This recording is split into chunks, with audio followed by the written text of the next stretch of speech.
Hello friends, welcome to my YouTube channel Margdarshan by Ravikant sir. चलिए दोस्तों, आज की इस वीडियो में हम लोग केमिस्ट्री के 15 मोस्ट इम्पॉर्टेंट क्वेश्चंस को डिस्कस करेंगे। तो आज की शुरुआत करते हैं। और सबसे पहले आज आप लोगों को रक्षाबंधन पर्व की ढेर सारी शुभकामनाएं। तो चलिए दोस्तों, चलते हैं आज के पहले क्वेश्चन पे। केमिस्ट्री का पहला क्वेश्चन, निम्नलिखित में से कौन रासायनिक परिवर्तन का उदाहरण नहीं है? पहला ऑप्शन, मक्खन का खट्टा होना, अगरबत्ती का जलना, दूध से दही का बनना, कपूर का जलना। तो रासायनिक परिवर्तन का उदाहरण नहीं है। इन चीज़ों को एकदम ध्यान से रखना है, क्योंकि यहाँ पे क्वेश्चन में अधिकांश स्टूडेंट गलती करते हैं, है या नहीं है।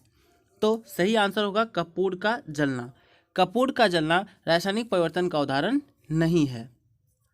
कपूर का जलना भौतिक परिवर्तन या फिजिकल चेंजेस का उदाहरण है। भौतिक परिवर्तन का उदाहरण है कपूर का जलना। जबकि यदि मोमबत्ती का जलना होगा तो रासायनिक परिवर्तन, मोमबत्ती का जलना रासायनिक परिवर्तन और मोमबत्ती का पिघलना भौतिक परिवर्तन। ये इंपॉर्टेंट बात आपको ध्यान रखनी है। मोमबत्ती का जलना रासायनिक परिवर्तन और मोमबत्ती का पिघलना भौतिक परिवर्तन का उदाहरण है। Next question number 182। अधिक ऊंचाई पर चढ़ने पर कभी कभी नाक से खून निकलने लगता है, किसके कारण से? मतलब किस वजह से कारण से ऐसा होता है? तो सही आंसर होगा वायुदाब में कमी के कारण से। वायुमंडलीय दाब में कमी के कारण से अधिक ऊंचाई पर चलने पर नाक से खून निकलता है। और आप देखते होंगे कि जब आप वायुयान में सफ़र कर रहे हैं तो उस समय फाउंटेन पेन से स्याही निकल जाना, ये सब इसी चीज़ का उदाहरण है। पहाड़ पर खाना बनाना मुश्किल होता है, हीलियम और हाइड्रोजन से भरा गुब्बारा अधिक ऊंचाई पर जाकर फट जाता है। ये सब वायुदाब में कमी के कारण ही होता है। तो इस क्वेश्चन का सही आंसर होगा ऑप्शन नंबर बी, वायुदाब में कमी। Next question number 183। घेंघा रोग का पता लगाया जाता है किस समस्थानिक की सहायता से? तो ऑप्शन पहला, कार्बन 14, यूरेनियम 235, F26 और आयोडीन 131। यहाँ 131 होना चाहिए, 231 नहीं, मिस्टेक हो गया, यहाँ पे 131 ध्यान रखिएगा। आयोडीन 131। तो सही आंसर भी ऑप्शन नंबर डी ही होगा कि घेंघा रोग का पता आयोडीन 131 के द्वारा लगाया जाता है। जबकि कार्बन 14 पद्धति से देखते हैं, कार्बन 14 से जीवाश्मों की उम्र का पता लगाया जाता है। यूरेनियम 235 से परमाणु भट्टी में ईंधन के रूप में इसका प्रयोग किया जाता है। F26 का एनीमिया रोग का पता लगाने में यूज किया जाता है। जबकि AS74 का ट्यूमर का पता लगाने में यूज किया जाता है। और Na24 रक्त के थक्के का पता लगाने में काम आता है। F59 अल्प रक्तता मतलब बॉडी में ब्लड की कमी का या क्षय रोग की जांच करने में यूज किया जाता है। C12 पौधे में उर्वरक के प्रभाव की जांच करने में यूज किया जाता है। तो आप इतना सा थोड़ा सा ध्यान रखेंगे, क्योंकि क्वेश्चन कहीं से भी आ सकता है। चलिए दोस्तों, आगे बढ़ते हैं अगले क्वेश्चन की ओर। 184 नंबर क्वेश्चन, निम्न में किसके बाह्यतम कोश में 1 से 3 इलेक्ट्रॉन होते हैं? अधातु, धातु, हैलोजन या उपधातु? सही आंसर होगा ऑप्शन नंबर बी, धातु। धातु के या मेटल के बाह्यतम कक्षा में 1 से 3 इलेक्ट्रॉन होता है। जबकि धातु में तो 1 से 3 मतलब 1, 2, 3। और उपधातु में यदि कहे तो इसके बाह्यतम कक्षा में इलेक्ट्रॉन की संख्या कितनी होगी? उपधातु में 4। उपधातु में कितनी होंगी? 4। धातु में 1 से लेकर 1, 2, 3 तक। जबकि अधातु की बात की जाए तो 5 से 7, 5, 6, 7, 5 से 7। और यदि इनर्ट गैस, अक्रिय गैस की बात की जाए तो इसके बाह्यतम कक्षा में, इनर्ट गैस में बाह्यतम कक्षा में 8 इलेक्ट्रॉन होते हैं। कितने इलेक्ट्रॉन होती है? 8। तो ध्यान रखना है हम लोगों को कि यदि धातु में कहे तो 1 से 3, उपधातु में 4, अधातु में 5 से 7, जबकि अक्रिय गैस, इनर्ट गैस में तो 8 ध्यान रखना है। चलिए दोस्तों, आगे बढ़ते हैं अगले क्वेश्चन की ओर। Question number 185। 185 नंबर क्वेश्चन कहता है पिंच ब्लेड किससे संबंधित है? रेडियम से, यूरेनियम से, थोरियम से, प्लूटोनियम से। क्वेश्चन का सही आंसर होगा यूरेनियम। पिंच ब्लेड किससे संबंधित है? यूरेनियम से संबंधित है। जबकि यूरेनियम का अयस्क पिंच ब्लेड है। यूरेनियम का अयस्क क्या है? Pinch blade. यूरेनियम को आशा धातु भी कहा जाता है। इसको क्या कहते हैं हम लोग? आशा धातु भी कहते हैं। ध्यान रखना, यूरेनियम को क्या कहा जाता है? आशा धातु कहा जाता है। जबकि थोरियम का अयस्क मोनोजाइट है। जब थोरियम की बात में करेंगे तो थोरियम का अयस्क मोनोजाइट, ध्यान रखेंगे, थोरियम का अयस्क है मोनोजाइट। और रेडियम और पोलिनियम की खोज मैडम क्यूरी और इसके पति पीरे क्यूरी ने किया था। ध्यान रखेंगे, जो रेडियम है इसकी खोज किसने किया था? मैडम क्यूरी, और उन्हीं के हस्बैंड पियरे क्यूरी ने मिलकर किया था। चलिए दोस्तों आगे बढ़ते हैं नेक्स्ट क्वेश्चन की ओर। अगला क्वेश्चन 186 नंबर। 1998 में पोखरण में भारत द्वारा किए गए परमाणु परीक्षण का कोड क्या था? चलिए दोस्तों, तो देखिए इस क्वेश्चन का जवाब कितने लोग दे पाते हैं। दोस्तों ये जो वीडियो है आपके एग्ज़ाम के लिए काफ़ी इम्पॉर्टेंट है और ऐसे क्वेश्चंस को दिया गया है जहां आप थोड़ा ना थोड़ा कंफ्यूज होंगे, और इस वीडियो के माध्यम से आपके सारे कन्फ्यूजन को दूर किया जाएगा। तो दोस्तों आप पूरा वीडियो देखिए और अच्छा लगे तो अपने दोस्तों को शेयर करते रहिए। खुद को चेक कीजिए कि आपकी तैयारी किस लेवल तक, कहाँ तक पहुँची है, और यदि थोड़ा भी कमी है तो आप मार्गदर्शन बाय रविकांत सर के द्वारा पूरा करें अपनी तैयारी को। तो चलिए दोस्तों, जो 1998 में पोखरण में भारत द्वारा ऑपरेशन मिशन किया गया था, परमाणु परीक्षण किया गया था, उसका कोड क्या था? तो इस क्वेश्चन का सही आंसर होगा ऑपरेशन शक्ति। क्या हो जाएगा? ऑपरेशन शक्ति, ऑप्शन नंबर सी। दोस्तों ऑपरेशन डेजर्ट जो है ये भारत से और भारत और पाकिस्तान में है ना, भारत और पाकिस्तान का बीच का मिशन है, भारत और पाकिस्तान में। जबकि ऑपरेशन विनय जो है ये, विजय जो है ये कारगिल युद्ध से संबंधित है। किससे है? ये कारगिल युद्ध से संबंधित है। कारगिल युद्ध से संबंधित है ऑपरेशन विजय। और ऑपरेशन शक्ति हम लोग देख लिए। 1974 में पोखरण में जो परीक्षण हुआ था, परमाणु परीक्षण, वो स्माइलिंग, कौन सा? स्माइलिंग बुद्ध, है ना, उसकी कोड क्या थी? स्माइलिंग बुद्ध था, बुद्धा था। तो ध्यान रखेंगे, 3-4 बात यहाँ से ध्यान रखेंगे। जो 1974 में पोखरण में परीक्षण हुआ था, परमाणु परीक्षण, उसका जो कोड है वो स्माइलिंग बुद्धा था। ऑपरेशन विजय कारगिल युद्ध से संबंधित है। चलिए दोस्तों आगे बढ़ते हैं नेक्स्ट क्वेश्चन की ओर। क्वेश्चन नंबर 187, 187 नंबर क्वेश्चन ध्यान देंगे। झाग या फेन किस में और किसका मिश्रण है ना? झाग या फेन जो होता है वो किस में किसका मिश्रण है? तो इस क्वेश्चन का सही आंसर होगा अपने पास ऑप्शन नंबर सी, द्रव में गैस का। जैसे हम लोग जानते हैं कि जो झाग या फेन होता है वो द्रव में गैस का मिश्रण होता है, तभी क्या होता है? वो झाग या फेन होता है। अगले क्वेश्चन की ओर बढ़ेंगे। 188 नंबर क्वेश्चन। एवोगाड्रो संख्या का अर्थ क्या है? एवोगाड्रो संख्या का अर्थ क्या है? यहाँ एवोगाड्रो होगा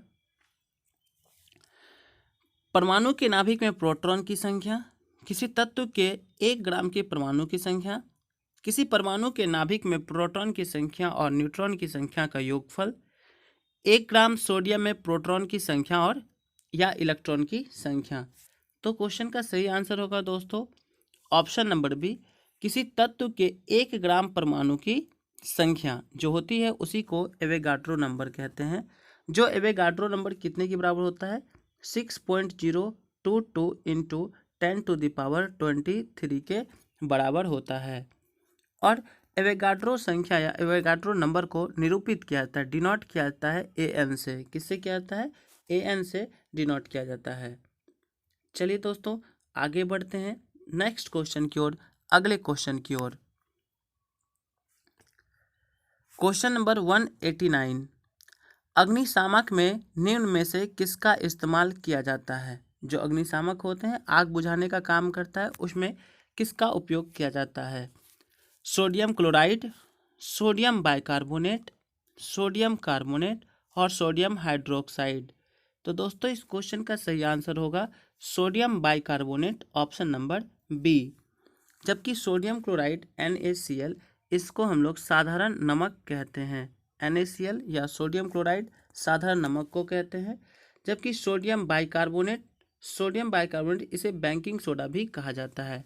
सोडियम बाइकार्बोनेट को बेकिंग सोडा कहा जाता है या खाने वाला सोडा कहा जाता है। सोडियम कार्बोनेट को धोबन सोडा कहते हैं। इसको क्या कहते हैं? इसको धोबन सोडा कहा जाता है। जबकि सोडियम हाइड्रोक्साइड को कास्टिक सोडा कहा जाता है। क्या कहा जाता है? Caustic soda. तो दोस्तों ये इंपॉर्टेंट क्वेश्चन है, आप ध्यान रखिएगा।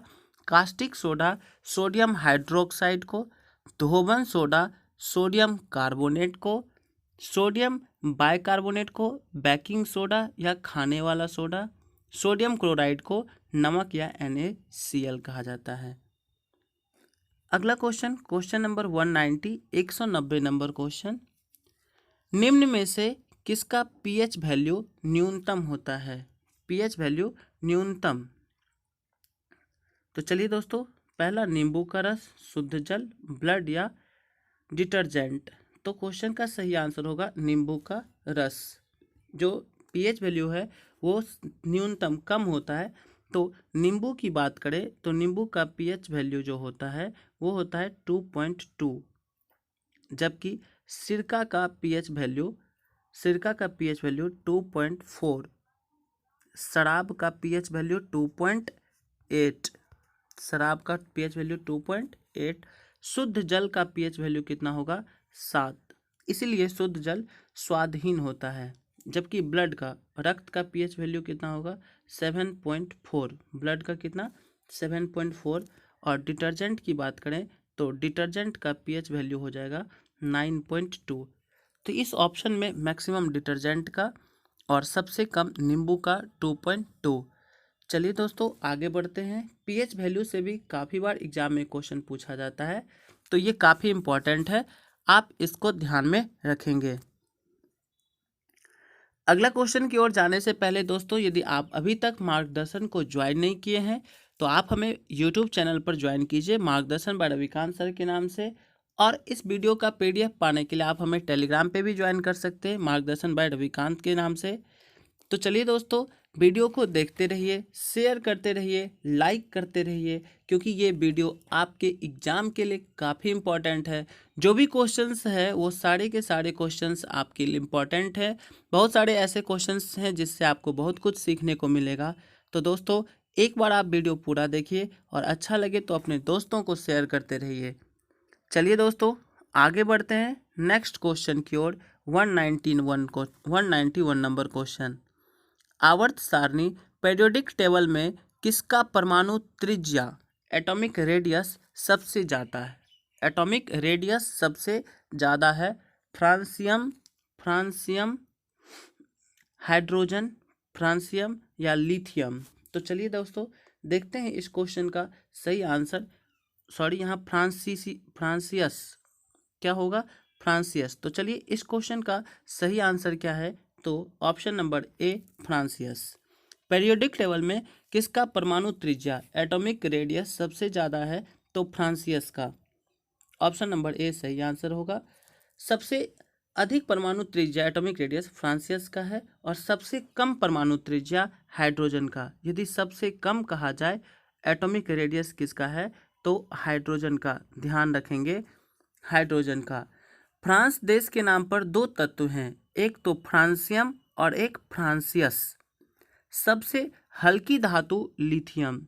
सबसे हल्की धातु पूछा जाए तो आंसर होगा लिथियम। सबसे हल्की धातु लिथियम। और सबसे हल्का तत्व कहेगा तो हाइड्रोजन। सबसे हल्का तत्व कहा जाए तो आंसर होगा हाइड्रोजन। तो चलिए दोस्तों आगे बढ़ते हैं इसी तरह से नेक्स्ट क्वेश्चन की ओर। 192 नंबर क्वेश्चन।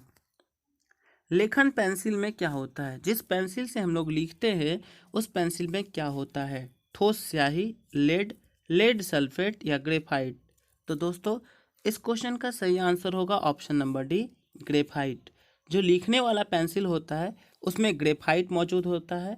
और कार्बन के दो अपरूप होते हैं, जो एक होता है हीरा और दूसरा ग्रेफाइट, हीरा और ग्रेफाइट। जबकि ग्रेफाइट जो है वो विद्युत का सुचालक है, ये विद्युत का सुचालक है, कंडक्टर है।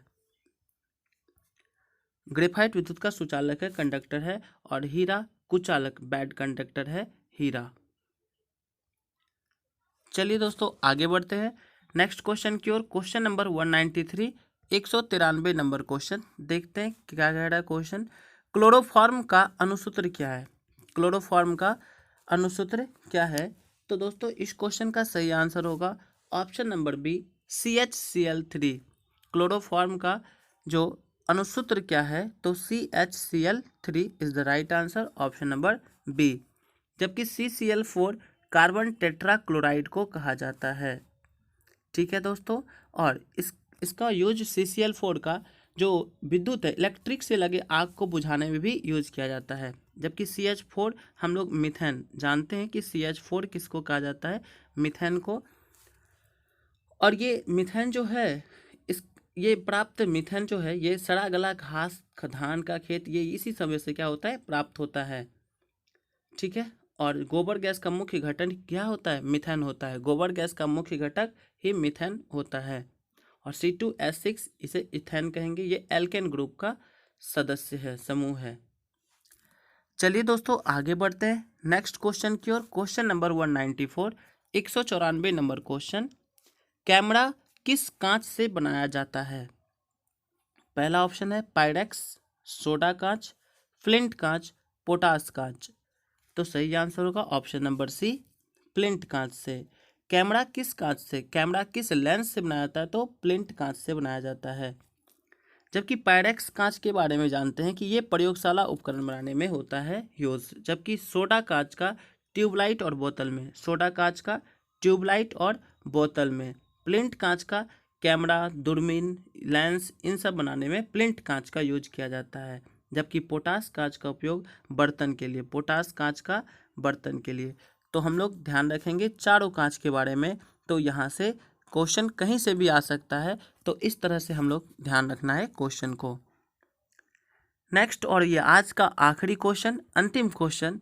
चलिए दोस्तों अंतिम क्वेश्चन को देखते हैं। 195 नंबर। फेनॉल का व्यापारिक नाम क्या है?